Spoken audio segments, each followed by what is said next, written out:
Hello, dear fans, friends, and subscribers. Welcome to a very exciting cricket happening show with the news that West Indies have lifted the T20 World Cup in India by defeating England in a fantastic manner when 19 runs were required of the final over for West Indies to win the match. And on the final over of this World Cup match, what a breathtaking display of hitting was provided by none other than Carlos Brathwaite, who became a real hero today in the West Indies and also around the cricketing world, as he made his name really known today to all the in all cricketing circles as he slammed Ben Stokes for four consecutive sixes to win the match for the West Indies, and West Indies proudly lifted the cup. And what a victory for the West Indies. So congratulations to the West Indies for winning the T20 World Cup in a great style here. The Calypso Charmers are back and West Indies have made 3 out of 3.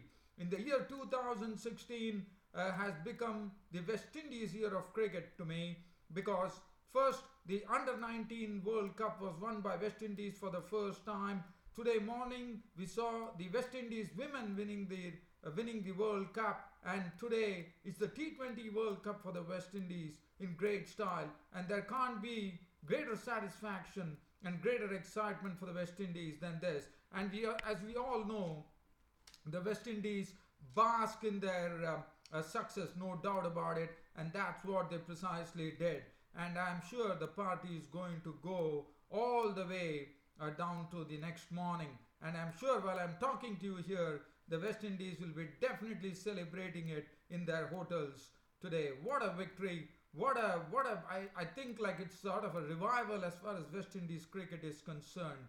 And West Indies, let me tell you, 19 runs for the final over, and I'll be enacting that play for you while I'm doing this cricket report of mine.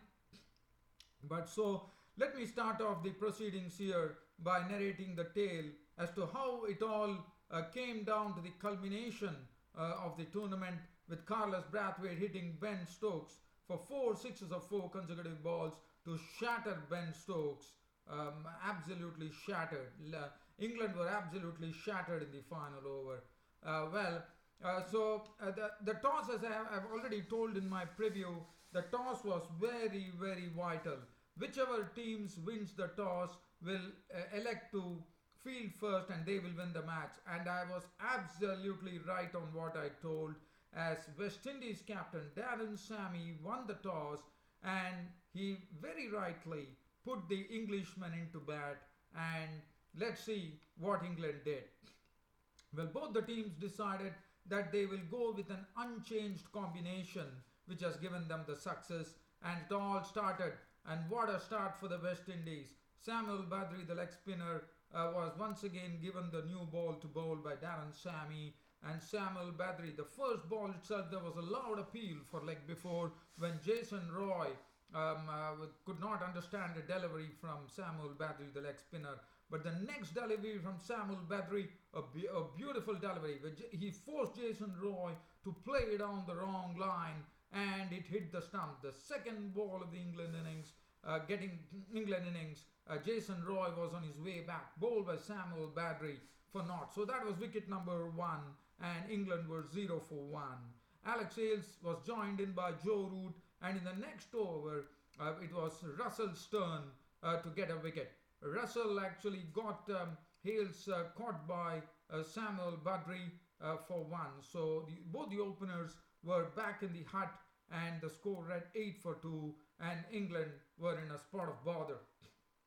Joe Root was there. He was joined in by Morgan, and Joe Root, as soon as he came to the crease, it didn't really matter for him as to what was the score, as he actually put Russell into the fence for 4. But Morgan, once again continuing his very poor time at the World Cup, was taken by Gale of the bowling of Badri. So Badri taking his second wicket there, as Morgan was caught by Gale trying to flash at the delivery. He was gone, caught Gale ball battery for 5, and England were 23 for 3, and that heralded the that in came Josh Butler to join Joe Root. And Joe Root was one who was looking very confident. He was not really overwhelmed by the situation, and 23 for 3. In fact, Joe Root, and also let me tell you, dear fans and subscribers, this was a perfect batting pitch, and what England were doing was not so good. And they, as I said, they were in real trouble at 23 for 3 in the fifth over. But once Josh Butler came on, Joe Root was initially stroking boundaries with great precision, beautiful footwork, and he was really meeting the ball with the middle of the bat, Joe Root. He was looking pretty good. Josh Butler came in, and Josh Butler decided that he's going to take on Suleiman Ben as he tonked him for 2 sixes, 1-6 down the ground, 1-6 on the onside, and he also hit a boundary. And this partnership revived things for England to a certain extent. From 23 for 3, it was the partnership between Joe Root and Josh Butler which took the score on to 84. So it was a 61 run partnership that happened in probably, I could say, 7 overs. And it was a good partnership, and that was pretty much needed for England at that time, with England in deep trouble at 23 for 3. So that revived things for them, but the West Indies bowling was absolutely up to the mark at that. Dwayne Bravo was also bowling very well. He's using the slow bouncer very well, and it was with the slow bouncer that Dwayne Bravo actually ended the innings of Josh Butler. In fact, he ended the innings of it was Brathwaite who actually came in and with his very first delivery got the wicket of Josh Butler, when Josh Butler, trying to play a high shot there, was caught by Bravo, but after making 36 of 22 balls with 1-4 and 3 sixes. So that made it 84 for 4, and as I said, Bravo was making good use of the slower bouncer, and that one of the slower bouncers absolutely caught Ben Stokes by absolute surprise there, and what all that he could do was to sky the ball in the air. It was a sort of a he was really, I thought Bravo really fooled him a lot there, and Ben Stokes was caught into it as he skied the ball in the air for a dolly of a catch to Simmons. So Bravo had done the trick, and Bravo in the very next delivery, he forced Moeen Ali to actually nick a ball down the leg side, and once again the England innings, which was looking like getting onto its toes when Butler and Root were at the crease, once again found themselves in lots of trouble with Moeen Ali gone 110 for 6, and then there was more misery for England as Joe Root, after playing a fine hand for 54, was looking pretty good, of 36 deliveries with 7 fours, he was snapped up, and that was the only time that Joe Root really did not try to play, try to bring a sort of an innovation into his stroke making by trying to play the scoop shot, the ramp shot, one could say. But I thought the short fine leg fielder Suleiman Ben was absolutely suited to that position. He was right there to take the catch. It was a nice fielding position which was kept by the West Indian captain, and that was the end of Joe Root for 54 of 36 balls with 7 fours. And after that, Chris Jordan came in. Chris Jordan had to see to it that he stayed at the crease, but David Willey, who has actually opened for this English county cricket team back home in England, really showed that with the willow he could really spank spank the ball a great deal, as he picked up 21 runs with some late hitting of 14 deliveries with 1 4 and 2 sixes, and they were hit with some real power. When David Willey, he first they went after Darren Sammy, and then it was I thought it was Bravo who was hit for sixes by David Willey, and then finally a brilliant catch which was taken by Samuel Badri, which forced Badri to actually leave the field because of his shoulder problem, because he what a catch taken by Samuel Badri, the bowling of Bravo. Badri driving full length and taking a catch and injuring himself in the process. And then finally, when England ended the innings, The score read 155 for 9. Jordan was not out on 12 of 13 balls with 1-4. Adil Rashid was not out on 4. 155 for 9 of 20 overs. Absolutely not the power score. As I said, was a good batting track, and I thought England definitely missed upon an opportunity here. But credit to the West Indies bowling, especially first to Samuel Badri with his right arm leg spin, really troubling the England batsmen by keeping them on a tight leash and also picking up wickets. 4 overs, 1 maiden, 2 for 16 for Samuel Badri. Andre Russell also bowled a very good line, 4 overs, 1 for 21. Ben came in for some punishment today, especially from Butler's bat, and later on from the other batsmen. 3 overs, none for 40 was really taken to the cleaners today. Dwayne Bravo picked up 3 wickets for 37. It's 4 overs. Brathwaite bowled a good spell, 4 overs, picked up 3 wickets for 23, and Sammy bowling just 1 over was carted for 14. As I said, England finished on a score which was not a par score at all. A par score on this particular pitch at the Eden Gardens in Kolkata, one could say it could have been 190 to 200 runs, and that was not the case, unfortunately, for England. So I thought England definitely missed an opportunity. But West Indies, when they started their reply, let me tell you, their reply was not so good. Willie bowled a very tight over in the first over to Johnson Charles by not just giving away a single. In the next over, Morgan sprung a surprise. Morgan actually brought in the part-time off-spinner Joe Root on to bowl, and what a move that was. Joe Root, with his very first delivery, forced Johnson Charles to have a go at him, and he was caught very well by Stokes of the bowling of Root. So that was wicket number 1. So Charles was gone 1 of 7 balls, so that rated 1 for 1. And I thought that the Morgan, the English captain, had the bravery to bring on Joe Root, even though the field is up, and Chris Gale, the marauder, was at the crease.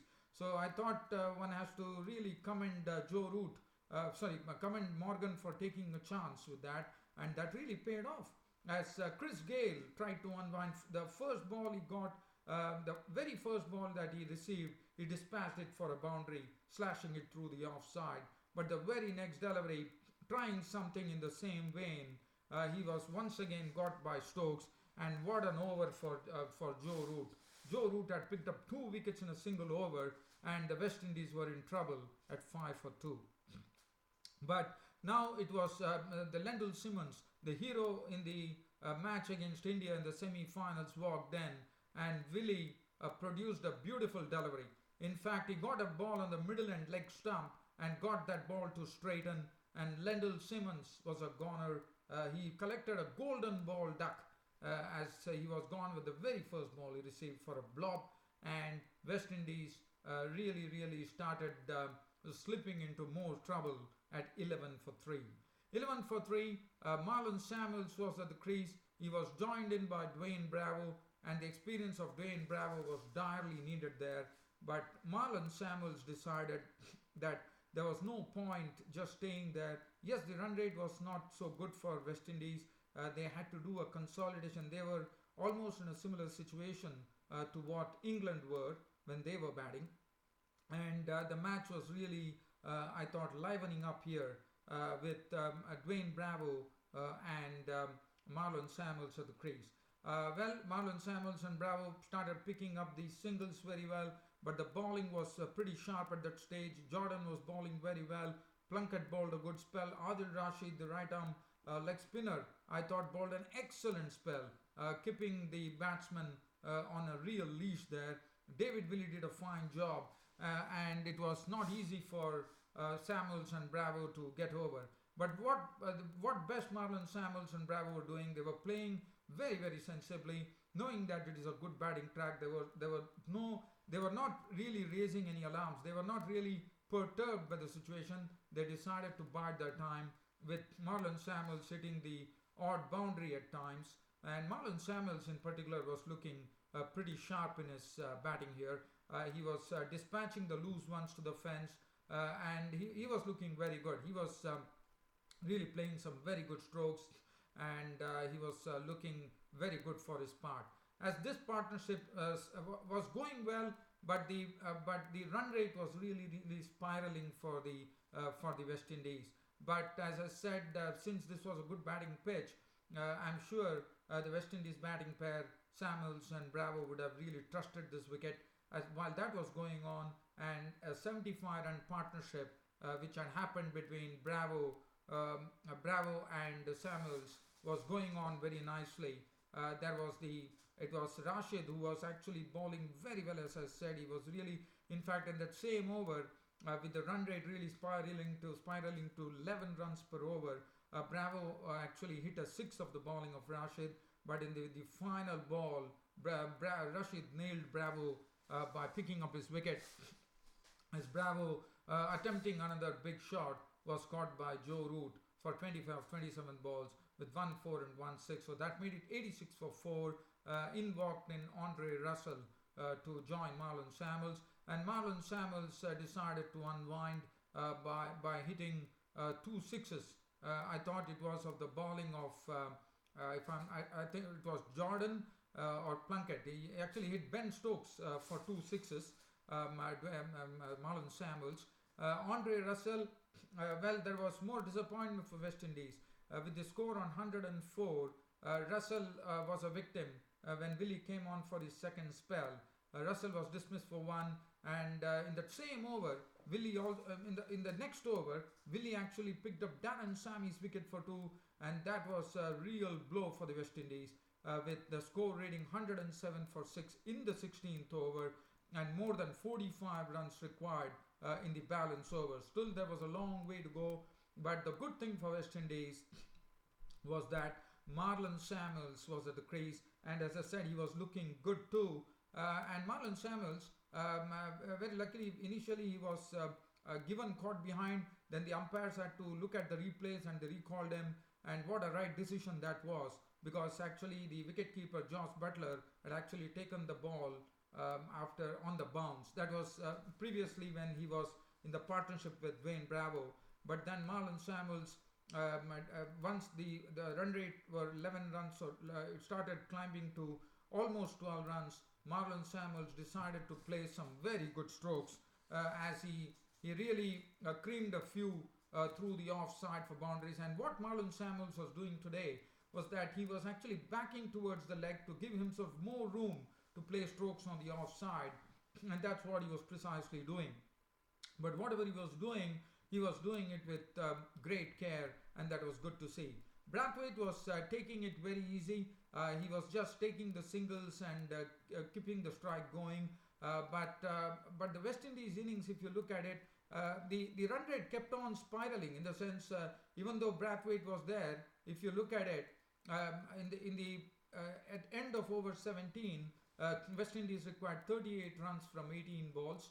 Then in the end of over 18, it was 27 runs required from 12 balls. And Brathwaite was doing all the Brathwaite was batting on 10 of 6 balls with 1-4, and then finally England, who had the game under good control, now was the real battle for the World Cup between England and West Indies. 19 runs were required of the final over. Brathwaite was at the crease, and this was what happened. Well, 19 runs required of the final over. Samuels was at the non-strikers end at 85. Brathwaite was at the strikers end, and the final over was given to Ben Stokes to bowl. And it all started off like this. Ben Stokes, the first delivery that he bowled to Brathwaite, it was a poor delivery, a very poor delivery from Ben Stokes. It was a half volley on the leg stump, beautifully dispatched by Brathwaite over deep backward square leg for a 6. So the first ball itself set the tone.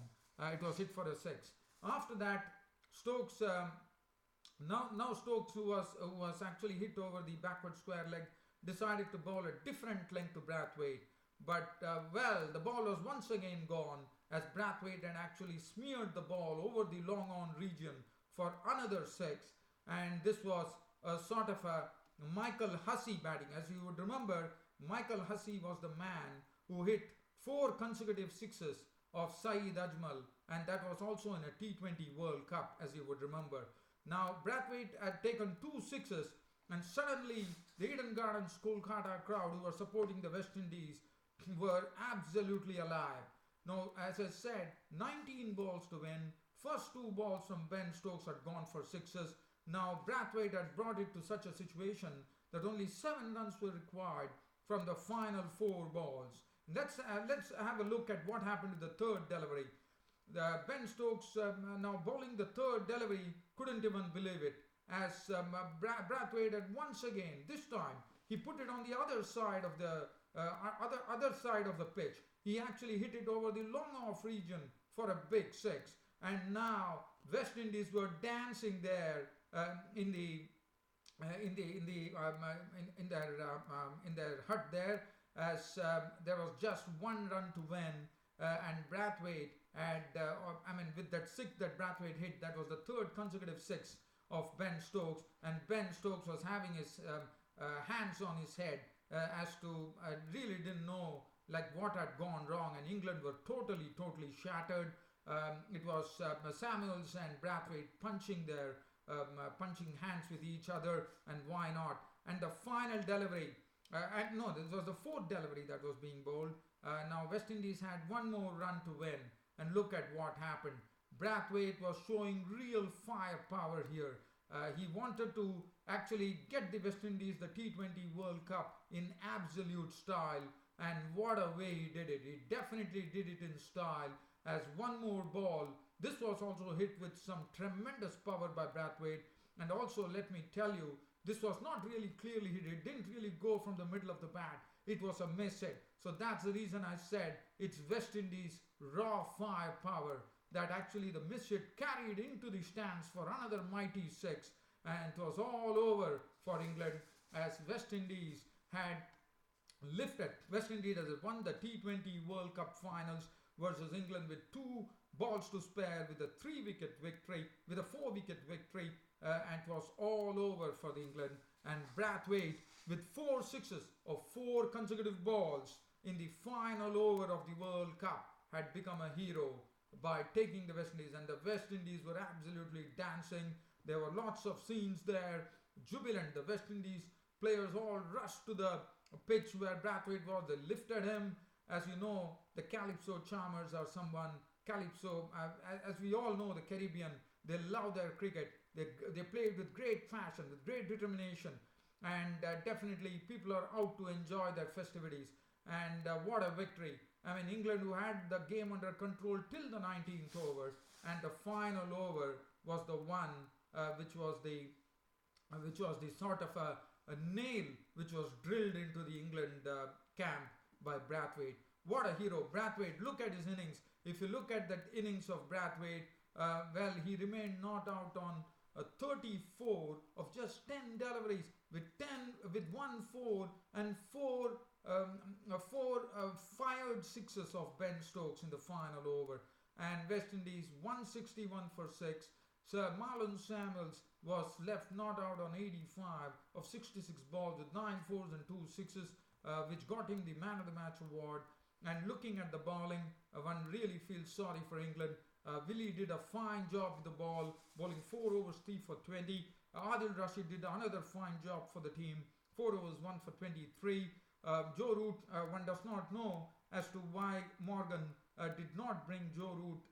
Probably could have given him another 1 over, because when Joe Root had the guts to actually bring Morgan had the guts to actually bring Joe Root and bowl to Chris Gale, then why not give him 1 more over? But well, that is something that would be a question today definitely left unanswered. Chris Jordan 4 overs none for 36, Plunkett 4 overs none for 29, and Ben Stokes, look at that man. The Ben Stokes has been the very good death bowler throughout in the World Cup, and today he disappeared for 4 sixes of the bowling of Brathwaite. And this was a tough examination for Ben Stokes, and Ben Stokes would have definitely, I'm sure this was a sort of a different experience for Ben Stokes to be sent 4 times soaring into the stands by Brathwaite, and that was real firepower from the Calypso Brathwaite. And Marlon Samuels, man of the match, and India's Virat Kohli was named the player of the T20 World Cup. Well, congratulations to the West Indies. It looks to me like this West Indies team is coming really, really strong. They have really entertained the crowds in India with their brand of cricket, and one hopes the West Indies cricket is up and running from now on. It's very good to see that West Indies cricket has got some fresh life now. They won the Under 19 World Cup for the first time. They won the Women's World Cup for the first time, beating Australia, who 3 times have been champions in the Women's World Cup. And today, the men have done the triple by lifting the T20 World Cup crown by beating England in a fantastic manner. So once again, congratulations to the West Indies, and you West Indies, you rock. Thank you.